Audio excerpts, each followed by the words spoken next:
Halo guys, Assalamualaikum warahmatullahi wabarakatuh. Selamat datang kembali di channel YouTube Nur Ashikin. Di video kali ini saya akan menjelaskan tentang video ilmu politik materi pembelajaran yang ke-13 tentang trias politika. Kira-kira apa ya trias politika? Mari kita saksikan video berikut.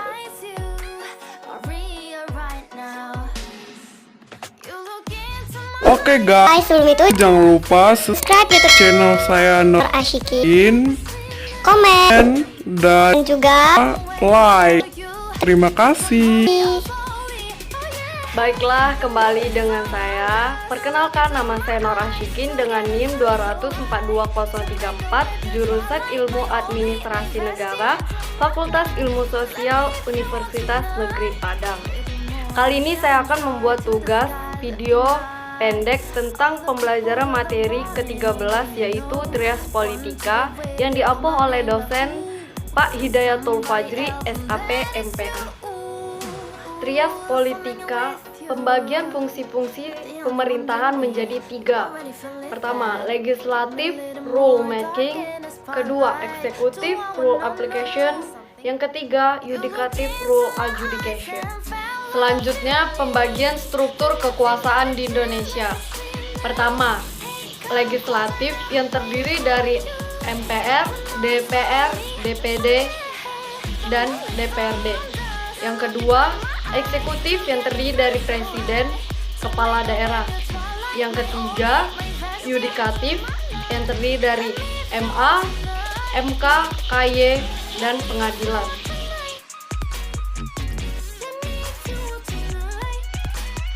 Selanjutnya, pembagian kekuasaan Revolusi Gemilang 1688 yang terdiri dari lembaga eksekutif yaitu raja, lembaga legislatif, pembuat kebijakan yaitu bangsawan, yang ketiga, lembaga yudikatif yang terdiri dari hakim. Selanjutnya, eksekutif. Apa itu eksekutif? Berikut penjelasannya. Dalam arti luas, adalah kepala negara atau pemerintahan, pegawai pemerintah, birokrasi dengan tugas penegakan hukum atau aturan, menginisiasi kebijakan serta melakukan hubungan internasional. Yang kedua, dalam arti sempit, sebagai simbol persatuan negara serta penyedia kepemimpinan dalam sistem politik.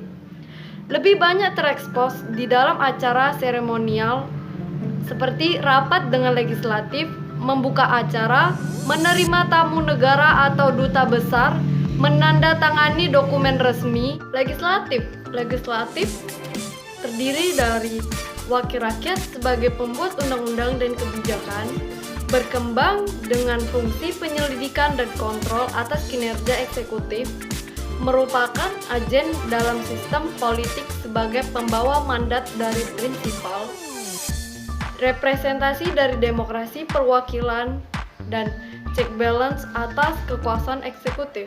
Teori-teori fungsi negara. Trias politika teori menurut John Locke terdiri dari fungsi legislatif, eksekutif, dan fungsi federatif seperti yang bisa Anda lihat di gambar ini. Selanjutnya, menurut Montesquieu, terdiri dari fungsi legislatif, fungsi eksekutif, dan fungsi yudikatif. Selanjutnya, 3 jenis kekuasaan menurut Montesquieu. Yang pertama, kekuasaan yang bersifat mengatur atau menentukan peraturan. Yang kedua, kekuasaan yang bersifat melaksanakan peraturan. Dan yang ketiga, kekuasaan yang bersifat mengawasi pelaksanaan peraturan tersebut. 3 jenis pembagian kekuasaan itu harus didistribusikan. Yang pertama, kekuasaan yang bersifat mengatur adalah kekuasaan perundang-undangan yang diserahkan kepada organ legislatif. Yang kedua, kekuasaan yang bersifat melaksanakan peraturan diserahkan kepada organ eksekutif.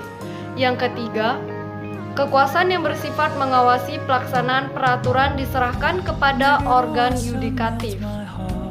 3 perbedaan penafsiran teori. Yang pertama, di Amerika Serikat, pemisahan kekuasaan yang tegas, pemisahan organ-organnya, sistem pemerintahan presidensial. Yang kedua, di Eropa Barat, organ yang satu dengan yang lainnya terdapat hubungan timbal balik.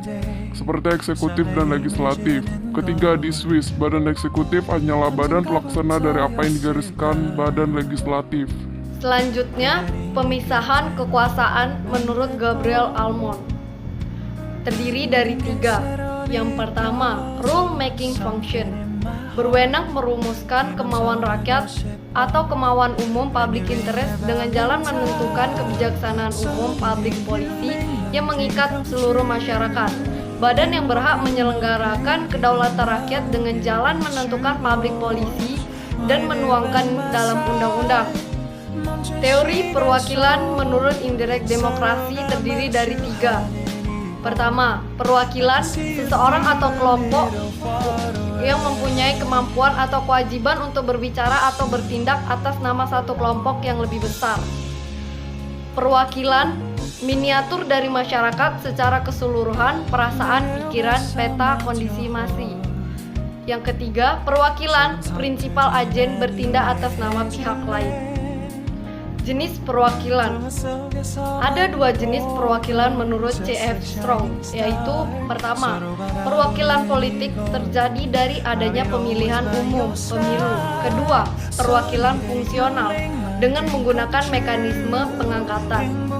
4 kategori perwakilan, yaitu yang pertama, independen, prinsip kepentingan publik yang diperjuangkan tidak tergantung rakyat atau pemerintah. Yang kedua, partai, prinsip perjuangannya sesuai dengan program yang telah digariskan oleh partai. Yang ketiga, rakyat, memperjuangkan kepentingan rakyat, akuntabilitas pada konstituen. Yang keempat, pemerintah, mewakili kepentingan pemerintah, orientasinya hanya sebagai kepanjangan tangan pemerintah. Hakikat fungsi legislatif. Yang pertama, upaya mencegah terjadinya absolutisme pemerintahan. Yang kedua, adanya unsur pengawasan, check and balance, dan mendampingi eksekutif. Yang ketiga, fungsi kontrol, tertib, teratur, sustainable, efektif, dan efisien. Planning, progress, report, decision, atau action. Selanjutnya, fungsi badan legislatif.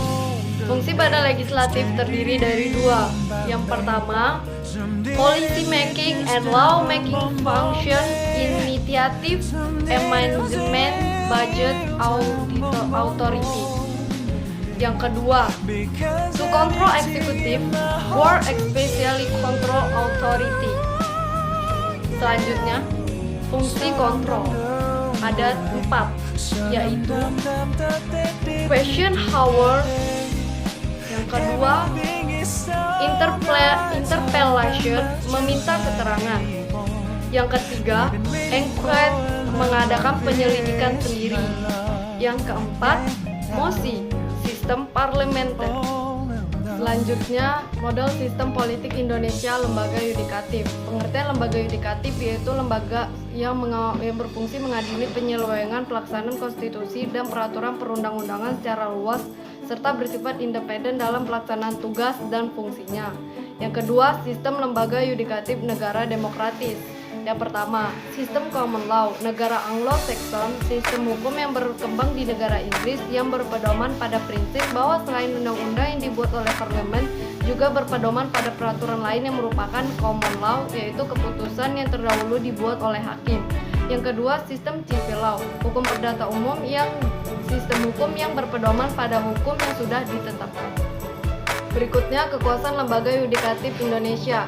Sistem hukum yang berlaku di Indonesia, khususnya hukum perdata hingga kini terdapat dualisme, yaitu sistem hukum adat, suatu tata hukum yang bercorak di asli Indonesia, pada umumnya tidak tertulis. Yang kedua, sistem hukum Eropa Barat yang dipengaruhi oleh hukum Romawi. Asas kebebasan yudikatif adalah kekuasaan hakim ialah kekuasaan merdeka, artinya terlepas pengaruh kekuasaan pemerintah. Berikut undang-undang tentang pokok-pokok kekuasaan kehakiman. Berikutnya, lembaga yudikatif dalam era reformasi di Indonesia. Adanya amandemen terhadap Undang-Undang 1945 Bab 9 tentang kekuasaan kehakiman, pasal 24 ayat 2 tentang menjalankan kekuasaan hakiman dilakukan oleh lembaga yudikatif, yaitu Mahkamah Agung dengan peradilan yang berada di bawahnya dalam lingkungan peradilan umum, agama, militer, tun, dan oleh sebuah mahkamah konstitusi, wewenang lembaga yudikatif menurut Undang-Undang Dasar 1945 amandemen adalah sebagai berikut. Yang pertama Mahkamah Agung, yang kedua Mahkamah Konstitusi, yang ketiga Komisi Yudisial, dapat Anda lihat di gambar ini. Oke guys, sekian penjelasan tentang trias politika dari saya. Apabila ada kesalahan kata atau kekurangan tentang materi, mohon dimaafkan karena kesempurnaan hanya milik Allah Subhanahu wa Ta'ala. Saya tutup dan akhiri. Wabillahi taufiq wal hidayah. Wassalamualaikum warahmatullahi wabarakatuh. Bye bye.